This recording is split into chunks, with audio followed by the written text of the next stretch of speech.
백산 사주 TV 시청자 여러분 반갑습니다. 오늘은 우리 명리학을 공부하는 여러 시청자분들과 함께 마음에 대해서 같이 공부를 해보고자 합니다.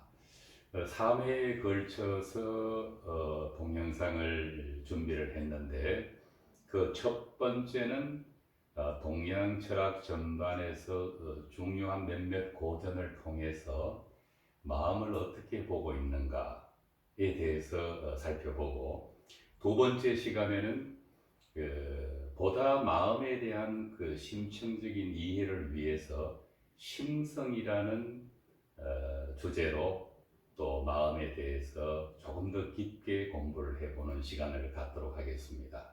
그러나 이 두 강의를 통해서 궁극적으로 명리학에서 특히 우리 현대 명리학에서는 마음이라는 글자를 빼면은 아무런 가치를 부여하기가 어려울 만큼 마음이 중요한 자리를 차지하고 있습니다.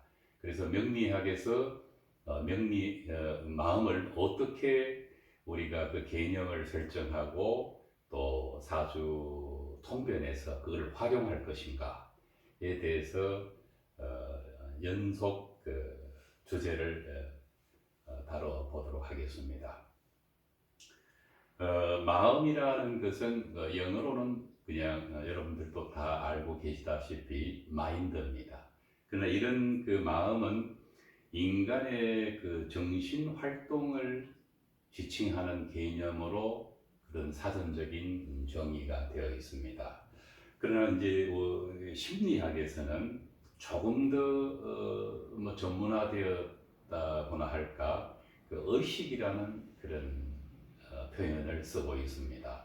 그런가 하면은 세계의 물질과 어떤 육체나 물질에 대응하는 개념으로 철학에서는 이념이라는 그런 표현도 쓰곤 합니다.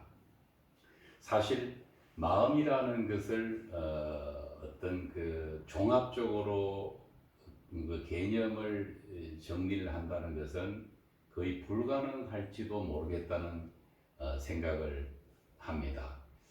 그만큼 심리학이나 철학이나 또는 불교에서나 또 기타 생물학에서도 마음을 다루고 있습니다. 이런 마음은 어떤 시각으로 그 마음을 관찰하느냐에 따라서 유사하거나 또는 조금씩 다른 그런 개념 설정이 되어 있는 것이 사실입니다. 그러나 오늘 동양 철학에서 특히 성리학에서는 이기이원론에서 성과 정이라는 글자를 통해서 우리가 마음을 이야기를 할 수가 있겠는데, 이때 성이라는 것은 타고난 성품을 나타내고, 또 정이라는 것은 인간이 태어나면서 가지고 있는 어떤 본성 중에 조금 감정에 가까운, 그러나 감정만으로는 설명하기가 어려운 그런 개념입니다. 왜냐하면은 성이라는 개념에서는 도나 또 현대적으로 해석을 한다면 진리라는 의미가 있는데, 이 성과 같이 이 조합이 되어 있는 정에도 감정만을 이야기하기가 어려운 그런 성의 개념이 내재되어 있기 때문에 성정을 이야기를 할 때는 매우 주의 깊게 우리가 관찰할 필요가 있는 것입니다. 그런데 이 주자와는 달리 남송 시대에 와서 육상산이라는 그런 유학자는, 이 육상산이라는 유학자는 주자의 성리학에 대립된 주장으로 중국 철학의 어떤 말하자면은 중국 전체를 양분했던 그런 유학자라고 볼 수 있습니다. 이때 육상사는 심적리론을 펼쳤습니다. 우주와 마음이 하나의 개념으로 봤던 것입니다.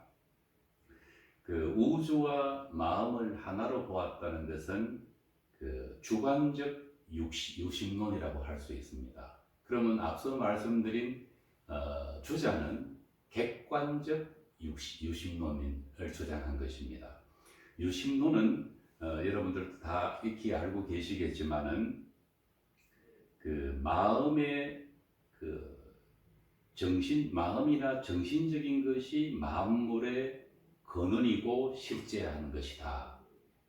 그러면은 그 여기에 비해서 유물론이라는 것은 세계의 근본적인 실제는 물질이고 정신은 부차적인 것이다는 개념입니다. 그런데 여기서 그 주자의 그 유심론은 객관적 유심론이고 객관적이라는 말이 붙어 있습니다. 또 그 육상산이 주장하는 유심론에는 주관적 유심론인데 객관적 유심론이라는 것은 주자의 그 객관적 유심론이라는 것은 세계의 본질이 주관적 의식이 아니고 그 독립되어 있는 어떤 정신적인 것으로 보는 개념입니다. 그래서 객관적 유심론과 주관적 유심론으로 서로 대립 관계를 가졌던 것이 바로 주자와 육상산의 주장이라고 할 수가 있습니다. 육상산이 심적 리론으로 우주와 인간을 하나의 개념으로 보았다는 것에 특별히 주목할 필요가 있는데, 그런데 이것은 훗날 명나라 시대에 와서 육상산의 심적 리론을 기초해서 왕양명이 양명학을 주장한 유학자입니다. 그 왕양명은 그 심정리론의 바탕에서 지행합일이나 또는 취향지라는 개념을 내세워서 그것을 더 성화시키고 발전시켰던 것입니다.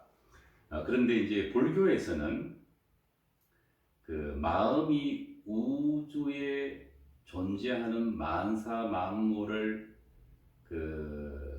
두고 봤을 때 하나는 그 정신계인 마음을 이야기를 하고, 또 하나는 우리가 색적 시공할 때 색적 물질에 관해서 대립되는 개념으로 그 세계를 내다보았던 것입니다. 그 마음이 사실은 우리가 서구의 그 사전적으로는 아주 인간의 정신 활동이라 하면은 요즘은 그 이상 또 이하도 골치 아픈 그런 생각하기도 싫다는 그걸 우리가 받아들이겠지만, 사실 이 마음이라는 것은 그 실체를 정확하게 어떤 언어로 규명한다는 것은 매우 어려웠었기 때문에 옛 고인들은 이런 유심론을 통하거나 또는 그 앞에 객관적이라는 말을 붙이거나 또는 주관적인 말을 붙여서 애둘러서 이 마음을 설명하고자 했던 그 노력이 보였던 것입니다. 그 후한 시대에 허신이라는 사람이 중국에서 자전을 편찬했는데, 이 자전에는 그 마음을 어떻게 보고 있는가? 그 처음에 허신이 편찬한 그 설문해자에서 마음 심자는 묘하게도 심장으로 풀이가 되어 있습니다. 그래서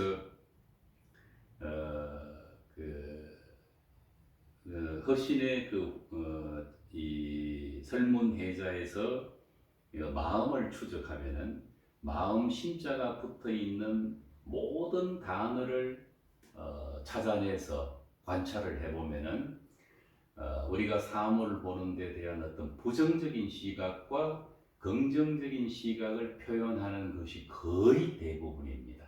그래서 이 마음 심자가 들어가서 여러 가지 부정적인 것과 긍정적인 것을 설명하고자 했던 것이 증명이 되는 것입니다. 마음 신부에서 그렇게 긍정과 부정의 마음을 표현하고자 했던 것은 그 인간의 감정을 표현하고자 한 것과 거의 같은 말이라고 받아들일 수가 있습니다. 그래서 의외로 마음을 표현하는 것이 부정적인 것과 긍정적인 것을 통해서 많은 글자에 우리가 심어져 있는 것을 재확인할 수가 있는 것입니다.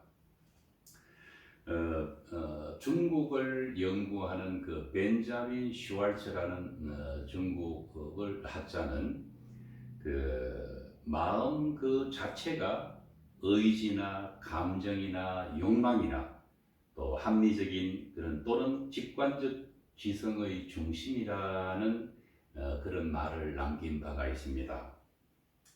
중국 고대 사상의 세계라는 책에서 그렇게 언급이 되어 있습니다. 벤자민 슈왈츠의 말을 빌어서 보더라도 마음 자체가 인간의 의지나 감정이나 욕망 등을 설명하는데 필연적으로 대두될 수밖에 없는 그런 글자가 바로 마음이었던 것입니다. 재미있는 것은 이 최이펑 회이라는 중국의 학자가 한국에서 그 마음을 연구한 그 논문이 있는데 이 논문에서 그분은 마음은 우주에서 가장 작으면서도 웅대하고 또 간단하면서도 복잡한 무엇이다. 참 멋진 표현인 것 같습니다. 꼭 집어서 어떤 마음을 지나치게 학문적으로 설명하다 보면은 어렵기만 하기도 한데 이 최이펑 회이라는 이 사람에는 그 마음을 그렇게 표현하고 싶었던 것입니다. 주역은 아주 오래된 중국 경전 중에 하나지만은 주역에서는 마음을 도덕적인 어떤 암시와 또 감정을 표현하는데 마음이라는 글자가 등장합니다. 여기서도 감정을 표현하는 것에 주목할 필요가 있는데 이를테면은 감동은 사람이 하는 것이다 또는 감동하는 것은 바로 사람의 마음이다 하는 것입니다. 주역의 구사에 나오는 내용입니다. 그래서 이제 중간 우리가 점검을 해보자면은 이 마음은 어떤 한 두 줄로 그 마음의 개념을 설정한다는 것은 상당히 불가능할 거라는 생각을 갖고 그러나 한 가지 확인할 수 있었던 것은 인간의 감정, 특히 긍정적이고 부정적인 것을 표현하는데 이 마음이라는 것이 항상 따라 붙었다는 이야기입니다. 그런데 중국의 4대 경전 중에 하나인 요순 시대부터 주나라 시대까지의 어떤 역사적 사실을 정치적인 그런 사실을 기술한 책이 바로 서경인데 가장 오래된 중국 고전이라고 할 수 있습니다. 이 서경에는 마음을 허신의 설문회자에서처럼 심장이면서 속마음이라는 표현이 나옵니다. 감춰진 마음, 이면에 있는 마음. 아주 독특한 표현이라고 할 수 있는데 그런 서경에서 마음을 심장이면서도 감춰진 마음, 속마음이다라는 것은 아마도 문맥으로 봤을 때는 마음이 신체의 배나 또 콩팥, 창자 이런 것들과 함께 이 감춰져 있는 장기이기 때문에 속마음을 드러내기 위한 어떤 그런 수단으로 그렇게 표현하고자 했던 것으로 보입니다. 그런데 거기에서만 그치지 않고 실제로 서경에서 유명한 문장 중에 하나는 인심이라는 말과 도심이라는 말이 등장합니다. 인심이 무엇이고 도심이 무엇인가? 그것은 상당히 형이상학적이라고 볼 수도 있고 또는 상당히 철학적인 표현이라고 할 수밖에 없는데 여기서도 사실은 인심은 어떤 인간의 정욕, 감정에 사로잡혀 있는 어떤 그런 마음을 뜻하고 도심은 감정에서 벗어나서 아주 여여한 마음이랄까 이성적이면서도 감성을 놓치지 않고 감성적이면서도 이성을 놓치지 않는 그런 절제되거나 또는 중화된 마음의 개념을 도심이라고 이해할 수도 있을 것 같습니다. 시경이라는 또 책에는 시경은 유학의 5경 중에 하나입니다. 일종의 시집이라고 할 수 있는데 최초의 이 시집인 이 시경은 공자가 편찬한 것으로 알려져 있습니다. 여기에는 서경에서는 속마음이 심장과 함께 등장했는가 하면은 시경에는 마음이 독립적인 개념으로 단독으로 서해졌습니다. 그게 무슨 뜻인가? 옛날 봉건 시대에서는 자기 자신이 중심이 아니고 모든 인간의 생각이 임금 중심으로 살아야만 했던 시절입니다. 그때 인간의 마음을 글자를 통해서 나라는 주체를 설명한다는 것은 쉽지 않았을 거라고 보입니다. 그런데 이때 마음이 내 마음이라는 뜻이죠. 내 마음이 독립적으로 서여진 것이 확인됩니다. 서경에서는 주로 왕과 신하나 그 시대의 어떤 영웅들에 관한 역사적 사실을 기술하면서 마음이 등장했다면은 시경에서는 인간의 정서나 어떤 삶의 애환, 희로애락을 표현하는데 마음이 독립적으로 서해졌는 것입니다. 또 춘추 시대의 관자, 우리 제나라의 제사일은 관중이 지었는 책으로 전해지는 이 관자에서는 시경과 유사한 또 표현이 나옵니다. 마음 속에는 또 마음이 있다라는 표현이 그것인데 그 문장을 읽어보면 이렇습니다. 마음 속에는 또 마음이 있다. 뜻이 말보다 앞서고 뜻이 있은 뒤에야 마음이 드러나고 마음이 드러난 뒤에야 생각이 드러나고 또 생각한 뒤에야 비로소 알 수 있다라는 문장입니다. 관자의 이 문장 중에서 특히 맨 앞에 나오는 문장에 주목할 필요가 있습니다. 마음 속에는 또 마음이 있다. 심지중 우유심이라는 표현입니다. 마음 속에는 또 마음이 있다. 마음 속에는 또 마음이 있다. 뭔가 앞서 시경에서 보여줬던 이 속마음과 유사한 개념, 같다고 단정 짓기는 어렵습니다. 그러나 어떤 마음을 아주 단순하게 관찰하지만은 않았다는 것입니다. 그래서 우리 인간이 마음을 가지고 마음이라는 것을 이야기를 할 때는 참 복잡한 생각이 드는 것입니다. 그래서 속마음이 등장하고 마음 속에는 또 마음이 있다라든가 이런 식의 표현이 나올 수밖에 없는 것입니다. 근데 이런 것은 이번 마음 시리즈에서 명리학과 관련된 3편에서 다루겠지만은 우리 명리학에서 특히 이 마음이라는 것에 주목할 수밖에 없는 것은 방금 관자에서 문장에서 읽었듯이 우리 마음에서 말이 만들어져 나옵니다. 그러나 이 말은 반드시 인간의 행동과 같이 작용하게 되어 있습니다.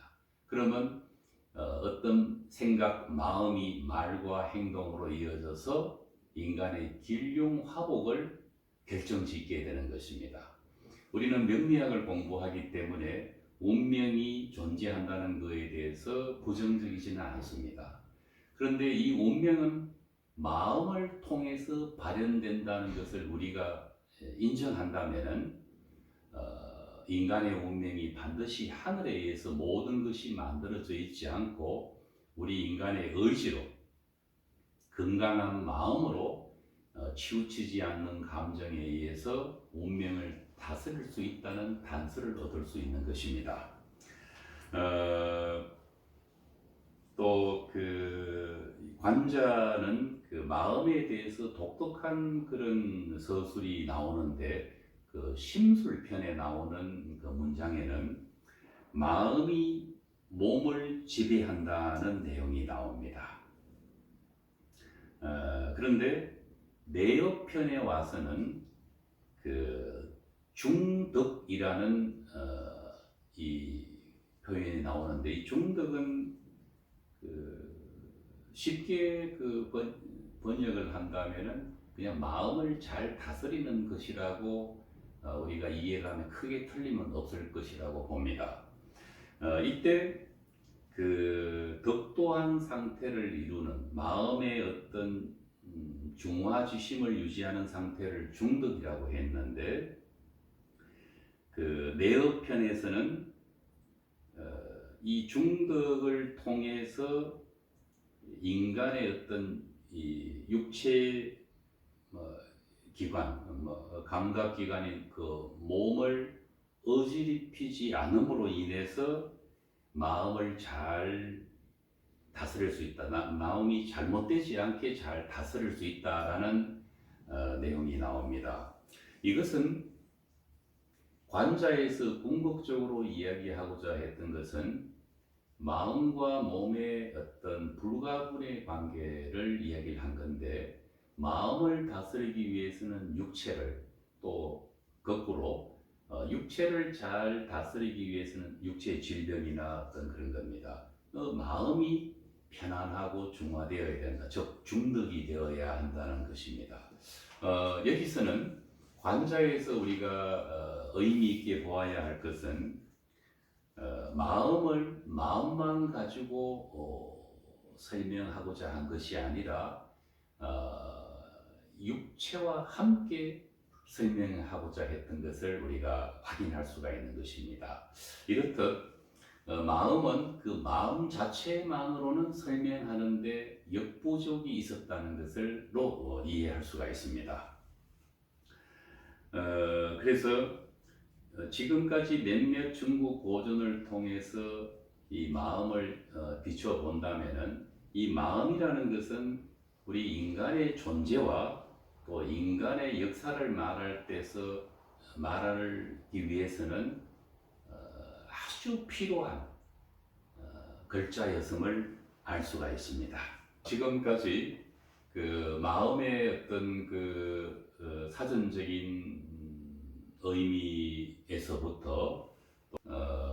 그 성리학의 그 객관적 유심론이나 또는 왕양명대에 이르러서 정립됐다고 볼 수 있는 그 육상산이 주장한 주관적 유심론 이런 것들을 통해서 우리가 세계에서 마음을 이해하는 것이 단순한 어떤 글자의 해석이지 않고 우리 인간이 몸담고 있는 이 우주 공간, 자연 공간에서 인간의 마음을 어떻게 이해해야 하는가 하는 철학적인 접근이 있었다는 것을 알 수가 있습니다.